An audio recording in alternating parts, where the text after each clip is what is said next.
This is the After Party, live with Kim McAllister. Pick a couch, grab a drink, and settle into the conversation.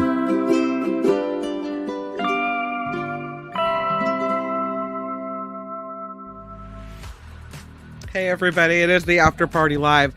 I've been coughing a lot today. I don't know why. I don't know if you noticed that, but I might have to take some cough breaks. And if I have to do that, please excuse me. I'm sorry. This whole COVID thing, I feel over it, but sometimes not quite. It's like this lingering cough. Anyway, enough about me and my problems. How's everybody today? Thank you for being at the After Party Live. It is Trivia Thursday. I'm so excited for this. Also excited to report to you, and I have a sign. Ready? Trivia Thursday. Woo! I'm also excited to report to you that the first day of school went pretty well yesterday. So I've got a 10th grader, sophomore in high school, and a 5th grader. He finally really looks like a big kid. And he said his teacher seemed really nice. He's not in class with his bestie, a little girl named Penelope. But he says those classmates seem nice as well. So we're off to a good start. Mama Day 3 boys, I see that you had to pick the kids up from school yesterday. So I hope it went well. Hope everyone had a great first day or has a great first day. Heather says, I wish we still had mask mandates. Part of me does too. And that's really because I think if we had, especially at summer camps, my kids wouldn't have brought home COVID and I would still be COVID free. But there you go. Mama Day 3 boys says, I have a sore throat and a runny nose. I thought it was just a cold. Oh, Mama, do you have COVID? I have to scroll back. Oh, no. You've got the Rona. I'm so sorry to hear it.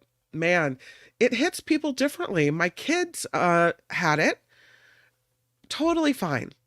I've known grown-ups who've had it, and they say it's like a cold. I got it, and it just immediately attacked my voice and took my voice away. So it just hits everyone differently, you know? I hope you recover from that quickly. Yikes. Yeah, of course. I love this little community that we've built. Good morning to you, Dan, as well. And thanks everybody for joining us for Trivia Thursday. I'm very excited to report that last night, this little show that could hit 2,250 subscribers. Well on our way to 2,500. Thank you to all the new subscribers and the old subscribers and everyone who supports this show. And that includes financially. I saw Cindy come in with a super sticker today. She writes, love catching your show on replay, especially the animal videos. Oh, you're going to love this one today. And Trivia Thursdays as well. I'm so glad you like it. Thank you for the $10 super sticker. I have to thank Wes, too, who, before the show even started, sent in a $5 PayPal. And that's really the bread and butter of the show. And I so appreciate the contributions. You guys are so awesome. Please find the PayPal link in the About section of the After Party Live on YouTube. And it's also at the bottom of every show description. I put it in there. So, all right. I try not to talk about it that much, but it is the way the show survives, the whole crowdfunded thing. Love the donors too. Absolutely. Heather, regarding the coronavirus, writes, the one time I had it, I thought it was allergies. Barely any symptoms. Heather, you're young and gorgeous. I, on the other hand, am not. So I can understand why it hit you a little more lightly than it hit me. That I'm glad, because, yuck. I don't want to say that it really took its toll on me. Otherwise, I'd be suffering from long COVID or, having some type of horrible effects. And I, again, still have the lingering cough, but overall, it's all right. Doug throwing in $5 as well. Thank you for that super sticker. Appreciate that, Doug. So nice. SJ Lola had it last October. Sorry, I was laughing at Heather's next text or chat. I'm 46 and Botox. Well, whatever works for you, sister. It's looking pretty good. All right. Let's go into these stories because the first one I have prepared for you today on the menu, I feel like a waitress. The specials today are, in San Jose, it's become even less affordable. Not that we were going to buy a house in San Jose anyway, but it seems now that the city of San Jose has a new median home price. In many parts of the Bay Area, the median home price is between $800 and $1 million, right? The San Jose metro area's median home price has hit $2 million. It's the only city that has hit this median home price of $2 million in the whole United States. The median single-family home price in the San Jose metro area just jumped past the $2 million mark. According to SFGate, it sets a nationwide record as the first region ever to hit this benchmark. Wow. The National Association of Realtors has been tracking these prices since 1979. They say home prices rose to $2,008,000 in San Jose, up 11.6% from the second quarter of last year. San Francisco ranking as the second most expensive place for single-family homes, prices increasing to $1.5 million in the metro area, up 8.5% from the previous year. It's a question I have. How much longer can we sustain this type of growth in the real estate market? And how many people can afford to buy a $2 million house? And what about the people that don't own property? Are you now forced out forever? I can imagine it being really frustrating, because I'll tell you that if I hadn't purchased the house where my rear end currently resides back in the mid 2000s, 2005, 2006-ish, right before the market tanked. Yes, I have great timing. I wouldn't be able to afford it today. Absolutely not. So, man, crazy. And it's not just in the Bay Area. The majority of single-family home prices in metros across the country rose last quarter as well.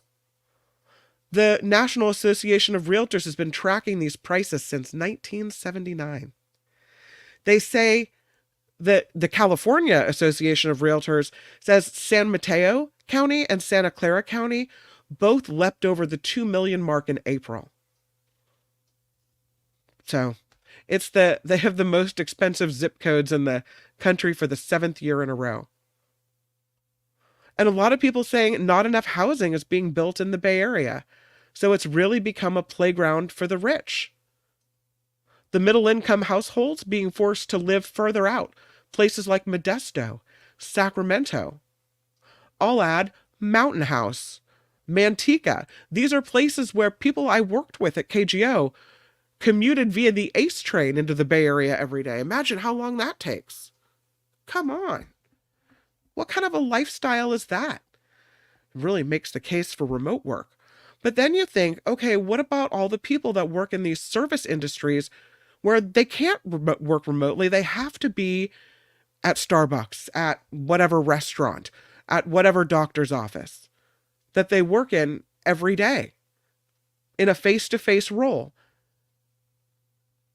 It's not convenient or in any way good for the environment or anyone's life to live 2 hours away from where they have to work. We got to fix this. This is bad. California metro areas represented 7 of the top 10 most expensive metros. Wild. The median home price in the state of California rose to more than $900,000 for the first time in April. That sets a record for our state. So I would argue this is really getting out of hand. And that's a little depressing. So for Cindy and all of us that love the animal videos, I'll tell you this story. And this is one about a hidden camera. This lion, found this camera in an Oregon zoo. They had placed it in the lion enclosure, but the lion found it and decided it tasted a little good. The lion takes it and kind of chews on it. You can see the inside of the lion's mouth. Kind of a funny situation. So let's watch the video. Here's the lion as she finds the hidden camera. Uh-oh. There it is. Okay. There you go. There it is. And we got the camera. And there's the tongue. And now we see the world from the lion's perspective as we walk along inside the Oregon Zoo enclosure. Maybe take a little nap. No nap. Yeah. What is this thing? Gonna tamper with it? Gonna mess with it? So funny. So this camera, discovered by what they call selfie-taking lions, carried around the enclosure, tried to turn it into a meal, apparently. Pretty funny. Oop, that's the wrong video. I love that. It's so cute. They say with the help of care staff, they had hidden this camera in the enclosure last week, but it didn't stay hidden for long. The lions found it. Yeah, you have to be a little more stealthy. Maybe embed the camera into the tree. Something that's going to work a little bit better than that. There is this fish. I don't know if I got a picture of this fish. It's called the Doomsday fish. Oh, I didn't get a picture of it. Well, now I have to. This rare giant fish washed ashore along the coastline of California.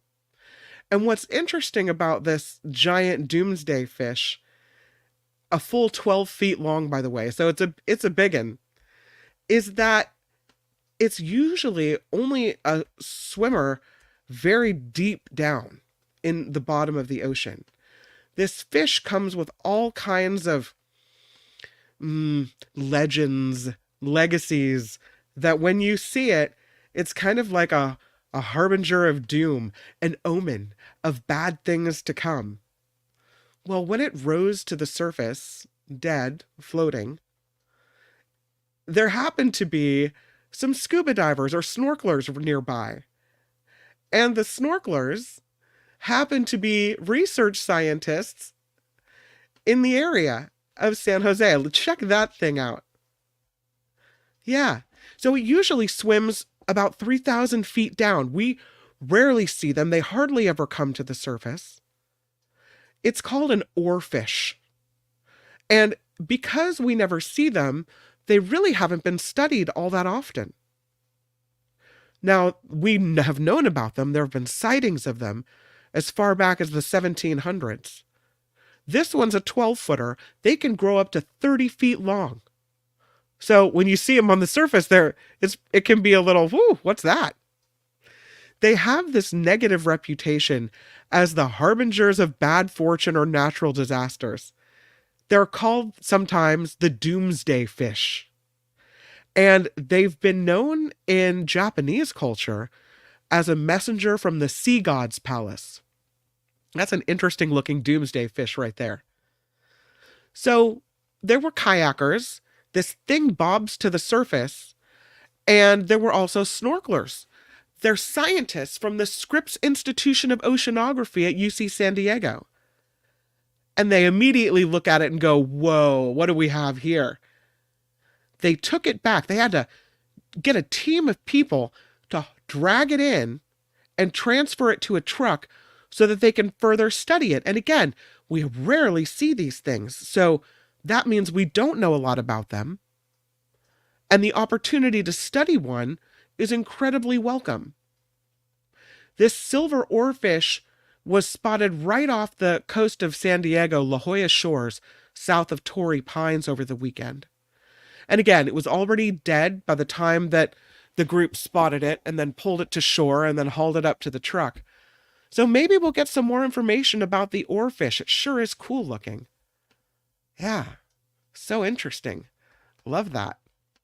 Not that the fish died, but love that they found it and that they'll be able to study it. This story, to me, is a wowzer. We see often these stories about someone lost a wedding ring so many years ago and finally it was found. This one has quite the love story attached. It was found 61 years after it was lost on a family farm in the state of Kentucky. Barbara Gregory said her husband Glenn lost his wedding ring 2 months after they got married in 1963.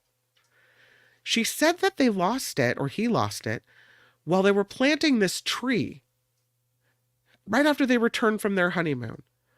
They looked for it and they looked for it, but it never turned up. And then Glenn died in December, and he was buried on the farm in Henry County, Kentucky. That's when Barbara hired Cersei Monument Company to place Glenn's grave marker.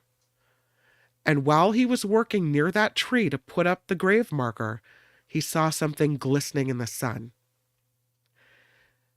And this is the wedding ring that he saw glistening in the sun. She said, odds are 1,000,000 to 1. Like finding a needle in a haystack, God works, she said, in mysterious ways. She said this was the first of 2 rings that her husband managed to lose over the years. She said she kept his 3rd wedding ring instead of having it buried with him. She said, I didn't send it with him. I thought maybe he might lose it on his way to heaven. I don't know, she said. How weird is that? That he's buried in this area right by the tree. The man is putting up the grave marker there and sees the original wedding ring.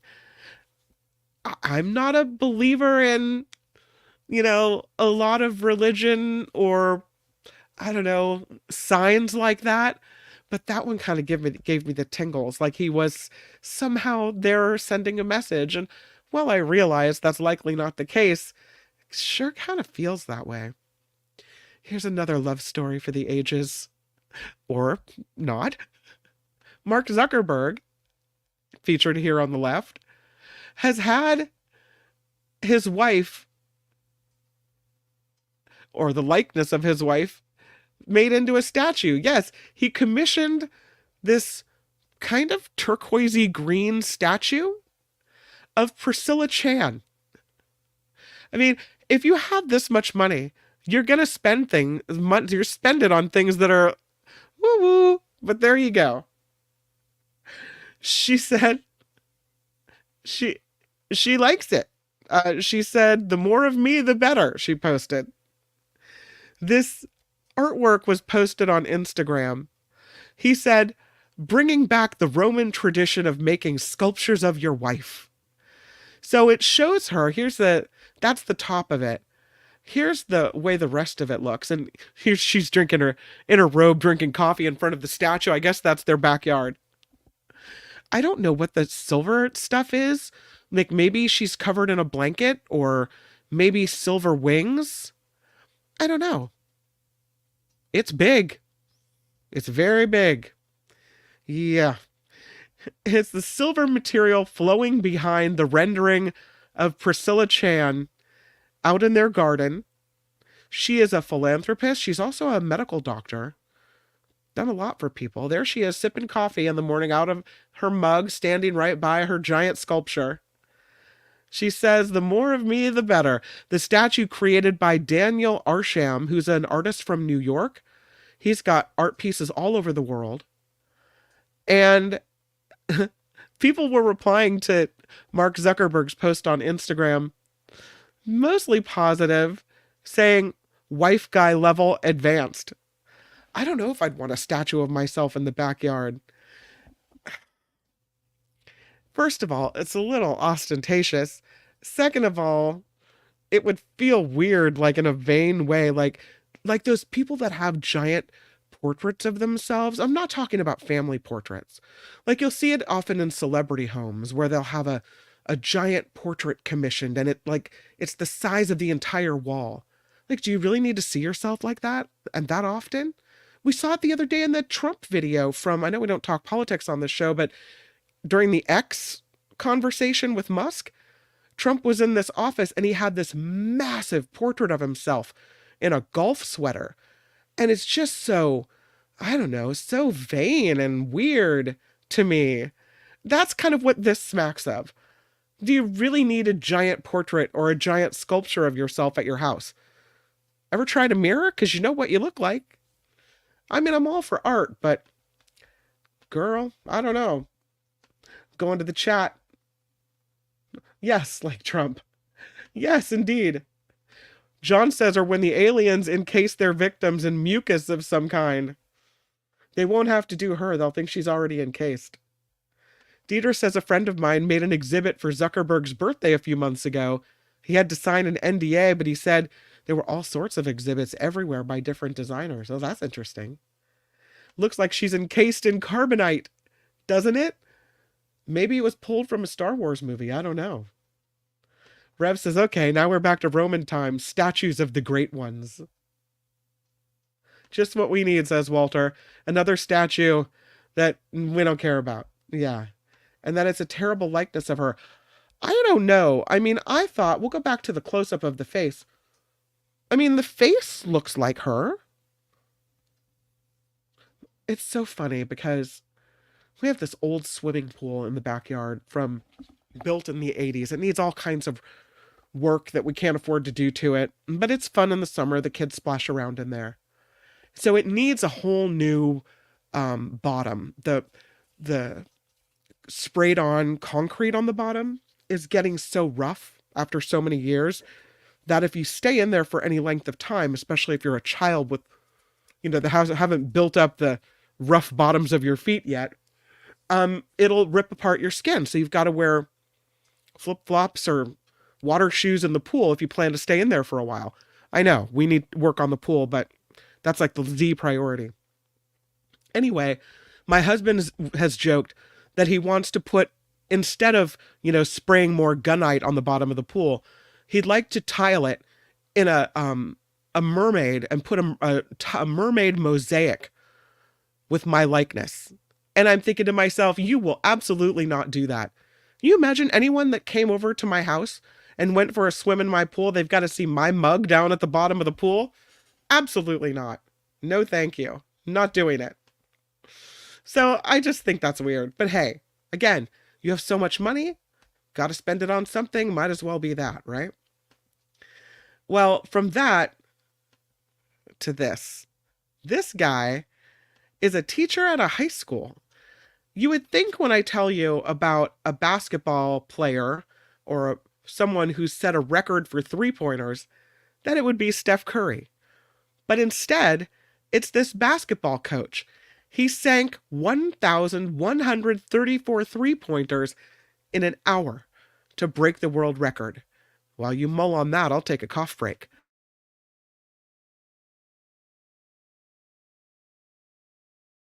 Mute button disengaged. Okay, 1,134 three-pointers in 1 hour. That's wild. This is a high school basketball coach from Maine. They think it might be a Guinness World Record.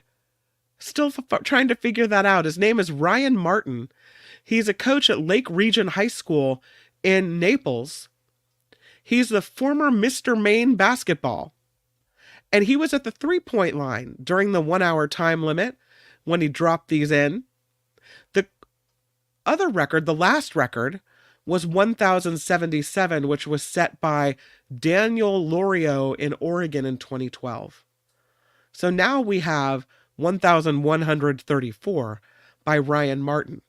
And he said it's really just taking one shot at a time and having confidence in yourself, knowing you're prepared to do it. He's now waiting to hear back from Guinness World Records to see if he has the official title, but it looks pretty good for him. I'm sorry to report to you that there's all kinds of yuck in makeup, sunscreen, and hygiene products. And I think the story is applicable, even though it's about pregnant women, to all of us. Because whether you're pregnant or not, I don't think you want this stuff in your system. But these chemicals that are commonly found in sunscreen, in makeup, and in other personal care products could be putting pregnancies at risk, according to this new study. They're phenols and parabens, and they're put in there to keep these products from getting moldy and expiring sooner. Well, the study, now posted in the journal Environmental Health Perspectives, shows these products increase a pregnant woman's risk of high blood pressure by 57%, especially at 24 to 28 weeks gestation. Scary. The researchers from the health sciences at Northeastern University in Boston say they found chemicals in everyday soaps, lotions, makeup, sunscreen, and other personal care products and consumer products that increase the risk of hypertension. For this study, they looked at a group of pregnant women in Puerto Rico. They found phenols and parabens used in UV filters and sunscreens and to prevent the harmful growth of mold and bacteria in makeup and cosmetics. They say parabens alone are used in about 80% of personal care products. So, yeah. But the link from phenols and parabens to hypertension in pregnancy they call troubling. High blood pressure during pregnancy reduces blood flow to the placenta, so the fetus might wind up starved of oxygen and nutrients and might suffer from restricted growth or low birth weight or even premature birth. And for expecting moms, it's also dangerous not only for the fetus, but the risk of complications like preeclampsia and stroke. Both mother and child have an increased likelihood of suffering high blood pressure, diabetes, and heart disease even long after the pregnancy. So they say it's really important for pregnant people because women, especially on average, use at least 12 personal care products a day. And the fact that these can increase or may increase the risk of hypertension during pregnancy is important because that sets the stage for lifelong health of both the mother and the child. And again, they went to Puerto Rico and in northern Puerto Rico and looked at 1,000 pregnant women. They looked at urine tests, which showed the levels of 12 phenols and parabens for each expecting mother whose blood pressure was later tested early in pregnancy and then later in pregnancy. So, pretty scary. They think there are several reasons why this is happening. That phenols and parabens are known to increase inflammation and oxidative stress in humans, and that has been linked to high blood pressure. They're also known to disrupt hormones in humans, which play a role in regulating blood pressure. So, if you are pregnant or know someone who's pregnant, these researchers say you might want to consider cutting back on certain products. And here's the advice they give. They say, this researcher says, when I take in my personal life, what I do is try to mitigate exposure when I can. So when I was pregnant, I tried to limit the amount of products I used more than I would otherwise. Definitely suggest focusing on fragrance-free products that have been identified or labeled as paraben-free, for example, which is something that we're seeing on labels. But the good thing about this, we'll end it on a positive note, is that phenols and parabens and these chemicals, they have a short biological half-life, which means that we metabolize them pretty fast. So if we do reduce our exposure, that the levels in our bodies will go down pretty quickly. But they say it's not a problem you can shop your way out of. Because as of now, the FDA and the EPA haven't really put much of a limit on this. That perhaps they need to do a better job of trying to limit these harmful chemicals, especially for people that are pregnant. Maybe put labels on them, let people know that this is the case. Yeah, now you know. Trust me, I'm going to be going through all of my daughter's makeup. She thinks I'm so crazy, but I'm looking. And it's interesting because you read these stories, you look, and you seem like the crazy person. And then a year later, everyone's talking about how dangerous this was. And 6 months to a year ago, I already weeded it out of our house. So, hey, call me crazy, but there's something to it. Here's a story about the lotto of the day. This guy is so patient. I'm telling you what. He is from Kentucky, and he's been playing the same lottery numbers for 10 years. Stuck with the same numbers. I mean, that's really commitment right there. He's from Whitesville. He said he picked these numbers, been playing them for 10 years, and then he finally hit it On July 13th, he played the cash ball at Casey's General Store in Beaver Dam with the same numbers he regularly uses to play Lucky for Life and other games, and he hit the $225,000. He said, I just played a quick pick once, and I just kept playing those same numbers.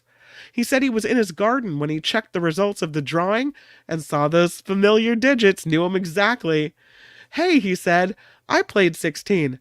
I played that number too. I figured I better go check my ticket. And that's when he figured out he won the $225,000 top prize. He said he told one confidant just in case. Only one other person knew about the win. He doesn't have any big plans for the money yet, but he said he's old and he's ready to retire, so he's going to try to have a little bit of fun. That's awesome.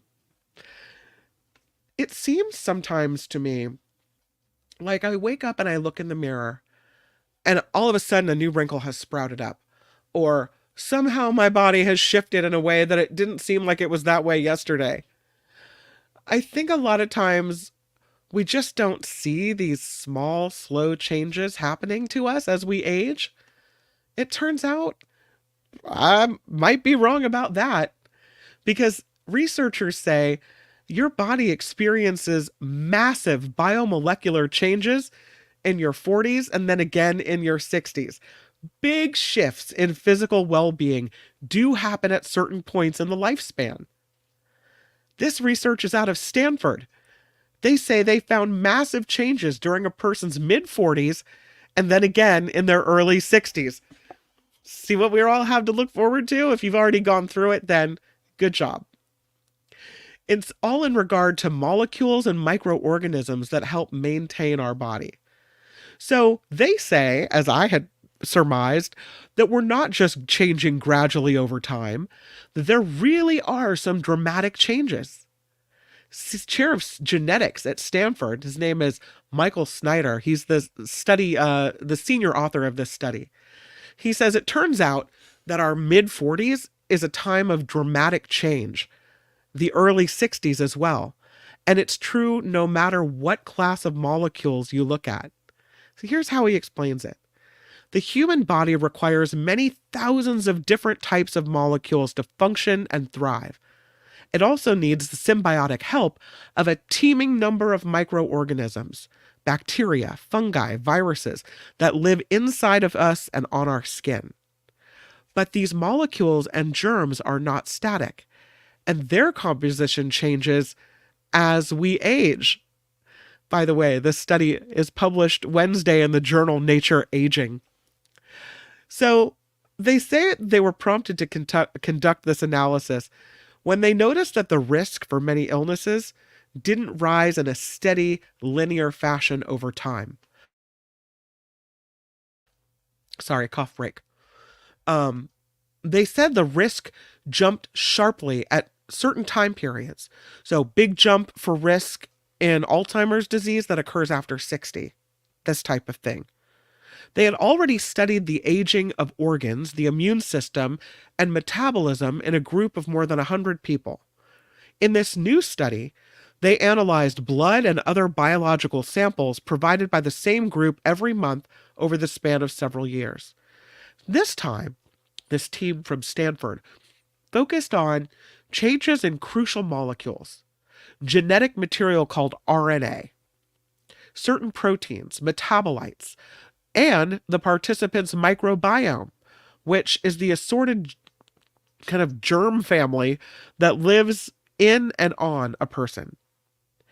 In total, the researchers tracked age-related changes in more than 135,000 different molecules and microbes for a total of nearly 250 billion distinct data points. And in 81% of cases, the changes in molecular microorganism abundance and composition over time were non-linear, which means they happened at certain periods in life more than they did in others. And the mid-40s and the early 60s were 2 points where these peaks in changes were the most pronounced. After the research, they assumed menopause, which many women go through in their mid to late 40s, was skewing the results.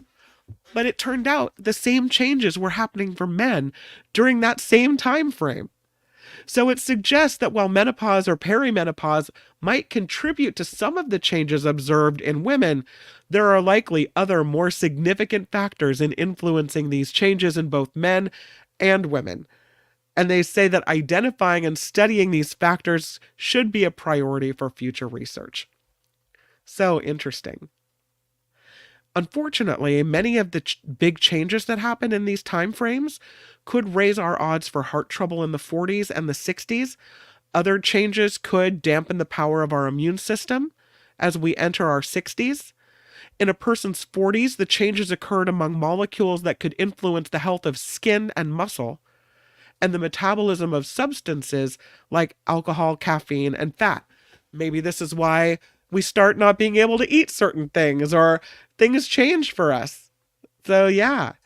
During the 60s, changes occurred that also affected skin and muscle, as well as caffeine metabolism, but also affecting carbohydrate metabolism, as well as the integrity of the immune system, the heart, and the kidneys. So there's a growing consensus now that there can be a big difference in a person's chronological age and their biological age. Not all the changes in the molecular or microbiome were due to genetics. So, interesting. Mid-40s, early 60s. If you're going through this time, give yourself a little bit of a break. Hey, before we get to Trivia Thursday, I did want to tell you this really interesting and exciting news about Naloxone. This is what the medication that you give to people that are overdosing. Saves a lot of lives. Now, there's a new implant, a Naloxone implant that's being tested that could prevent overdose deaths by automatically administering this drug, this OD reversing drug. It's about the size of a stick of gum, and it's placed under your skin where it monitors vital signs like heart rate and breathing. And if it determines that an overdose has occurred, it rapidly shoots out a dose of naloxone. So they studied this thing in animals, and they say the device reversed potentially fatal opioid overdoses 96% of the time. The results are published were published yesterday in the journal called Device. Researchers say having an automated robotic system able to sense and reverse opiate overdoses could be transformational, particularly in high-risk populations. An opioid overdose causes a person to stop breathing. It can prevent permanent brain damage within 3 minutes. It can cause, permanent brain damage within 3 minutes if you don't have oxygen, and death within 4 to 6 minutes. So, to have this thing just go automatically, pretty amazing. All right, I have one more story for you. I'm sorry, quick cough break.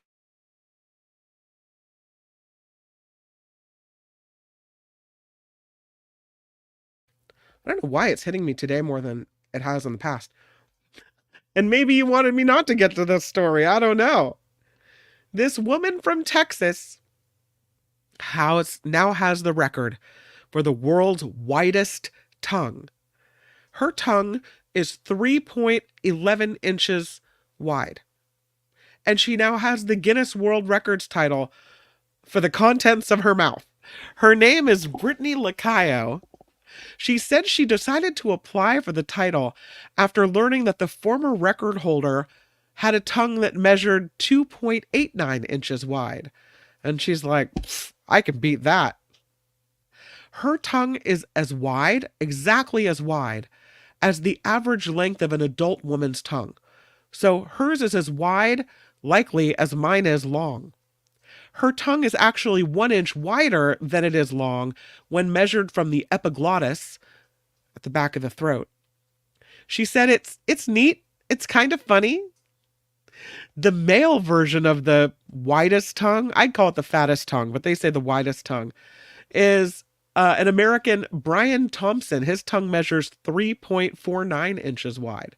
So if you think hers looks wide, wow. How does it fit in her mouth even? That's crazy. I mean, I'm sure when you bite down on it, it gets even wider, but that would seem like an impediment to speech almost. I get that she's sticking it out and clamping down, which makes it appear even more wide, but wow. I don't know if I'd want to go through life with that. All right. We have come to the moment, my fine after partiers. It is time for Trivia Thursday. Woohoo! I have a couple of different categories prepared for you today. The first one is about the mysteries of history. These are all about unsolved mysteries. Are you ready? Okay, I'm going to the chat. Oh, thank you so much, Harry Magnan. Look at that. Friday Fiver. Are all caps okay? For Friday Fiver it is, although I think it's Thursday. But I'll take a Friday Fiver on Thursday any day from you, Harry Magnan. And the Lady Beatrice coming in. Do they know what makeup brands these risks apply to? Oh, regarding the parabens. Is it just genetic, or is my Lancome risky too? I don't know.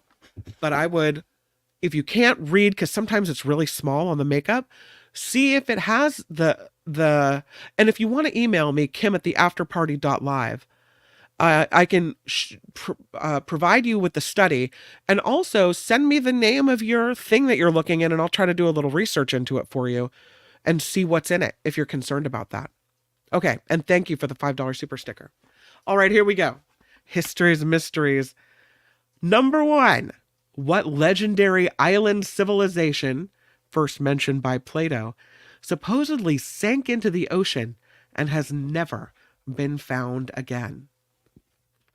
What legendary island civilization, first mentioned by Plato, supposedly sank into the ocean and has never been found again? See what you got. You got it. You guys got it fast, too. Look at you. Jennifer, throwing down Atlantis. That is the correct answer. Jim, SJ Lola, JT, Josh, Trevor. You guys got it. But the Lady Beatrice, Heather says, yeah, they use it in some products. So John has it. Deidre, Rev, you guys, awesome. You guys rocked it. Okay, the next one. In 1888, his murders of women terrorized the East End of London. What's the alias of this still unidentified killer? 1888, murders of women in the East End of London. What's the alias of this still unidentified serial killer? You got it. Indeed, it is Jack the Ripper. Deidre, first to the party. Trevor goes, SJ Lilly has it. Jennifer has it. Jack, not Red Jack, although I do love the Red Jack, in San Francisco. Jack the Ripper is the correct answer. Okay, next one.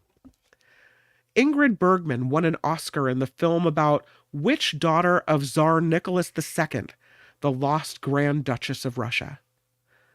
Ingrid Bergman won an Oscar in the film about which daughter of Tsar Nicholas II, the lost Grand Duchess of Russia? Not Alexandria. Yes, Anastasia. Tim gets it right. It is Anastasia. Oh, is it? You got it right then, John. I'm sorry, I didn't know. Thank you for the education. Anastasia's right. Anastasia is right. You got it. Anastasia story, yeah. You guys are good at this topic. Okay. Who was the first explorer to notice that there was something spooky about the Bermuda Triangle? Who was the first explorer to notice there was something spooky about the Bermuda Triangle?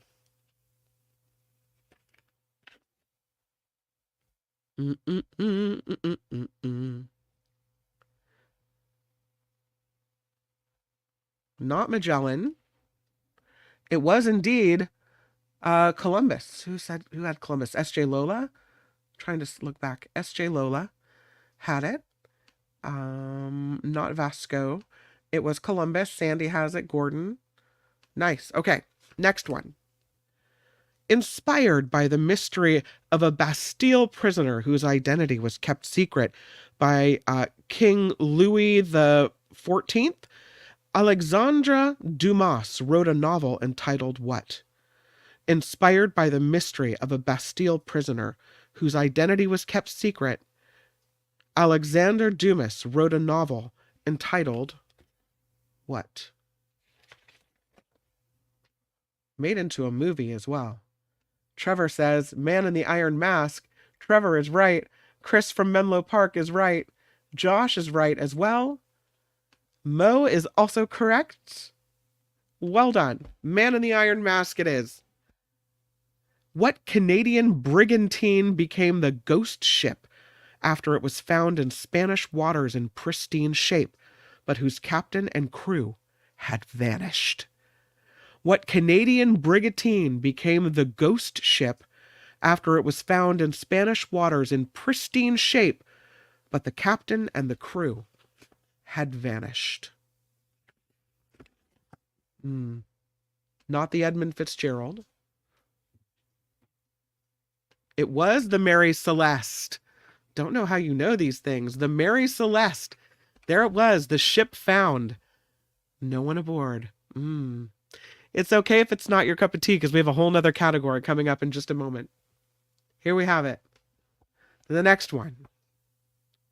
In 2007, Gordon Holmes took videos of what unknown creature said to swim beneath the waters of Scotland's largest lake. This one's pretty easy, I think. But people get mad at me when I say that. Yep, Nessie is correct. Loch Ness Monster is correct. Loch Ness, Nessie, you guys got it right. Okay, good job. Next one is, there is no written record of the once thriving town of Gede, G-E-D-E, and no one knows why this sophisticated Swahili enclave, it even had flush toilets, was abandoned in the 1600s. Where is it? No written record of this once thriving town of Gede, and no one knows why this sophisticated Swahili enclave was abandoned in the 1600s. Where is it?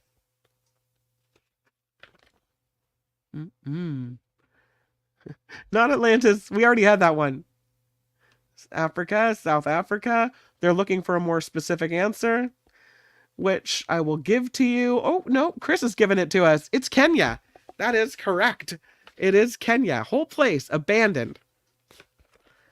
All right.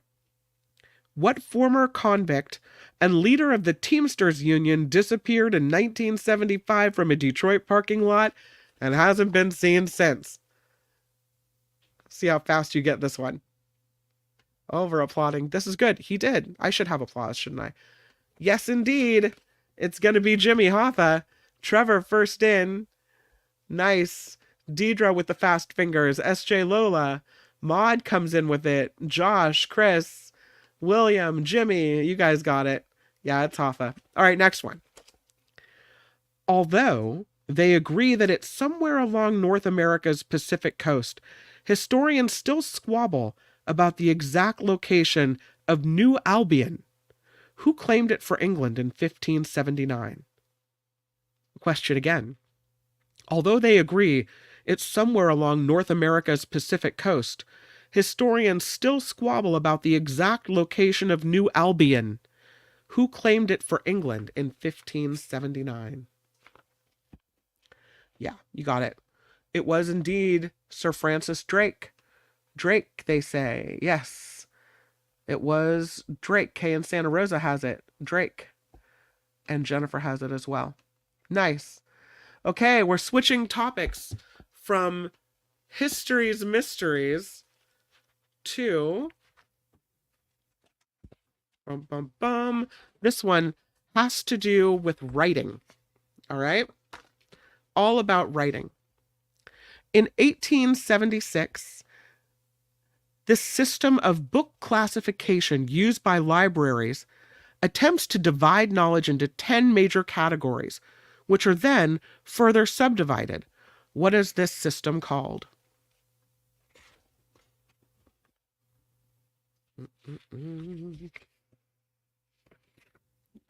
Yep, you have it. It is, as Trevor says, the Dewey Decimal System.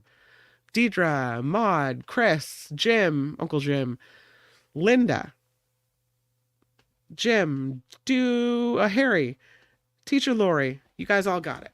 Well done.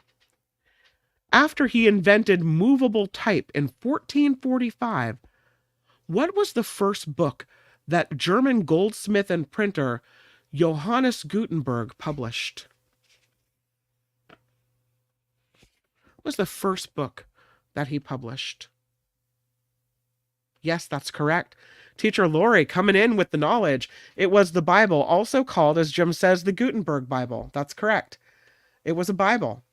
Gutenberg. Yes, you guys got it. Look at you all. Or the Gutenberg Bible. Yes, okay.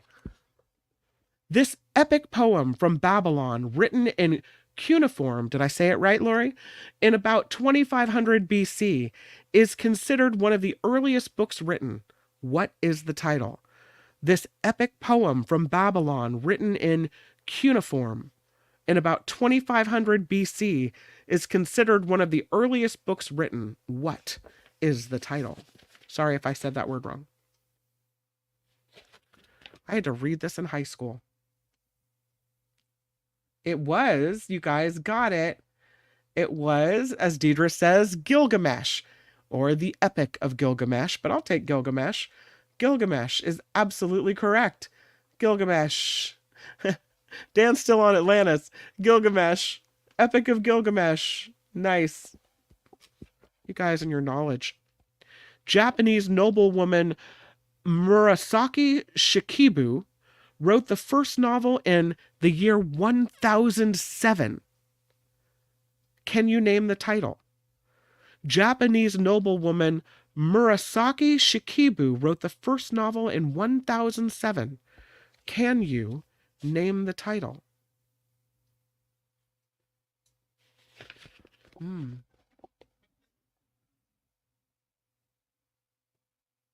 Not Madame Butterfly, although it was a good guess.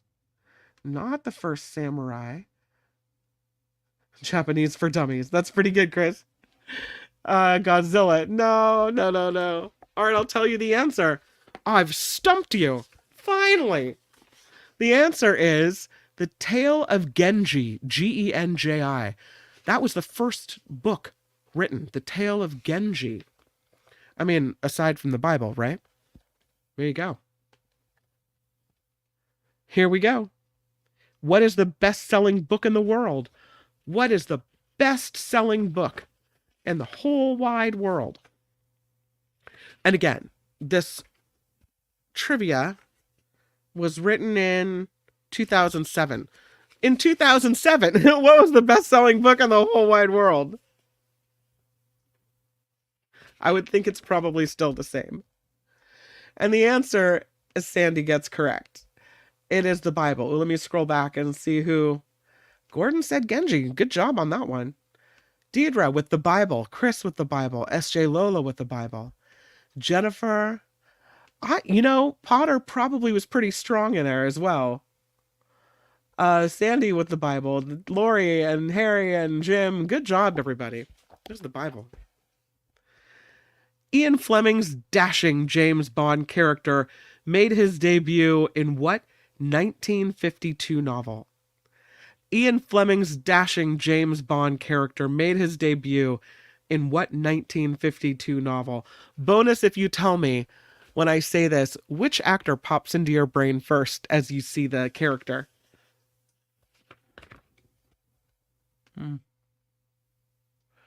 It was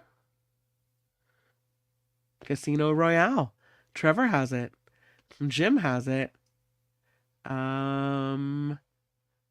Lori, go for it. Yes. Karen, yes. John. And Gordon. Good job. Sean Connery pops into your head? That's so funny. And David Niven. Sean Connery. That's so funny. I loved Sean Connery, Pierce Brosnan pops into my head. He's the James Bond that lives in my head. Okay. Located in Mesopotamia, which is modern day Iraq, as we know, Iraq. What ancient civilization is credited with the invention of writing in the 4th century BC? Located in Mesopotamia, what ancient civilization is credited with the invention of writing in the 4th century BC?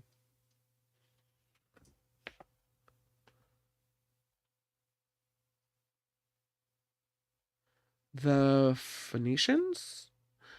Pierce Brosnan is my hall pass, says H.J. Lola. Thank you. Babylonians? No, but John Watson is correct. It's the Sumerians. Sandy has it. Josh has it. Guys with pens, a great answer. Not the correct one, but I appreciate it nonetheless. Heather has it. Teacher Lori is on it. YouTube user is throwing it down.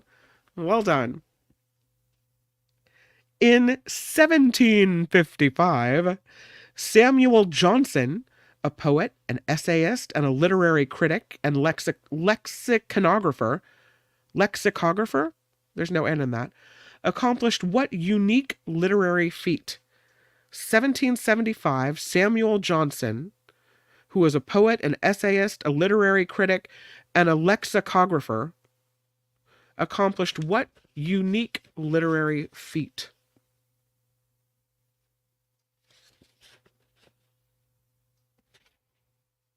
Yeah, look at you guys. Why are you all so smart? I would not have known this. Who knows the name of the guy that wrote the first dictionary? Apparently Deidre knows it. And Uncle Jim knows it. And Walter knew it. I missed this question in history class too. Yeah, Deidre says I was an English major. It paid off for Trivia Thursdays at least. He wrote the English dictionary that, while not the first, was the most meticulously researched and the most comprehensive to date. So that was his feat, his literary feat. The largest library in the world contains more than 30 million books, 1 million newspapers, and the largest rare book collection in North America. What is it called? It is the largest library in the world. 30 million books, 1 million newspapers, the largest rare book collection in North America. What is it called? Indeed, it is called the Library of Congress. Yep, Uncle Jim coming in. Deidre coming in as well. Chris from Menlo Park has it. It's the Library of Congress. Trevor has it. Jim, Josh, nice. Gordon, well done. And lastly, on this fine Trivia Thursday after party style, blank pages at the beginning and the end of a book that can be plain or decorated are known as what? Those blank pages at the start and the end of a book that can be plain or in some cases decorative are known as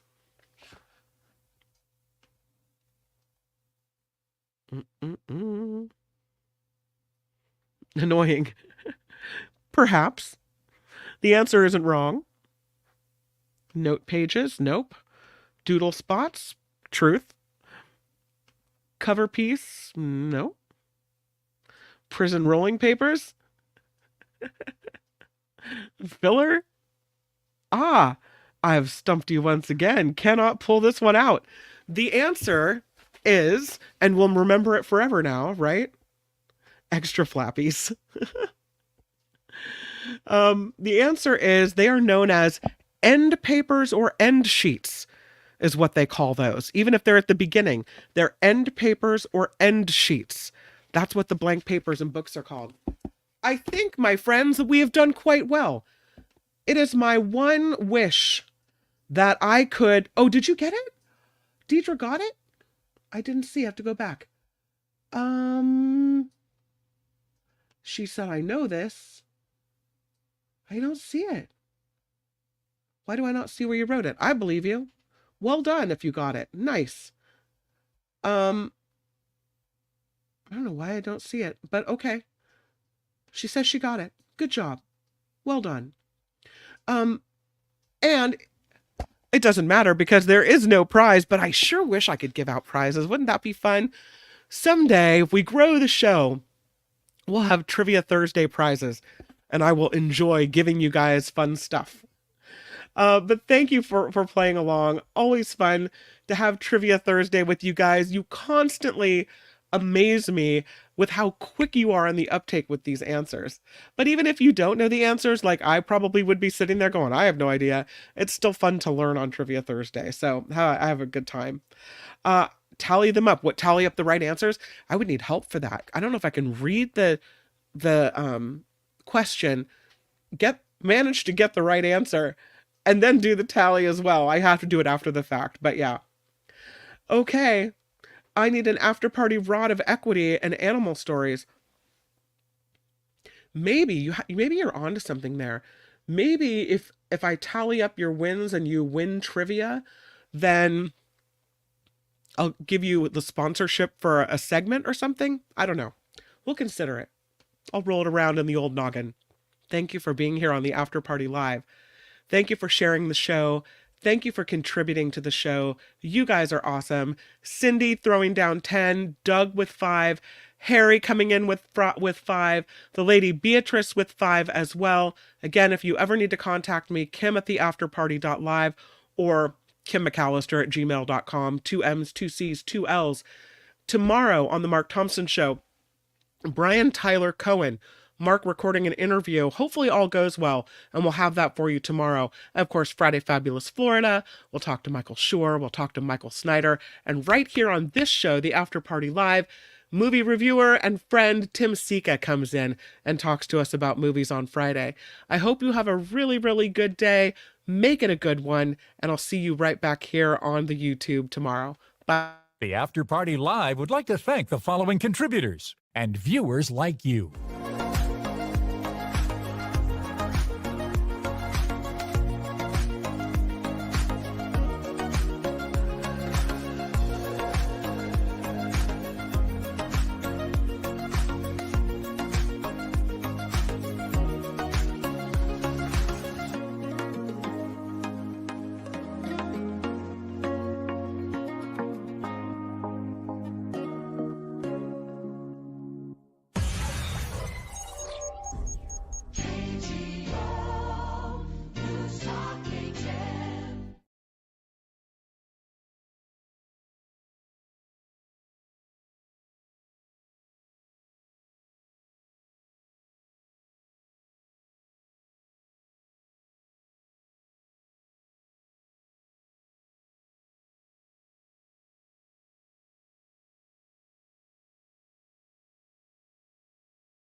This is called the oarfish.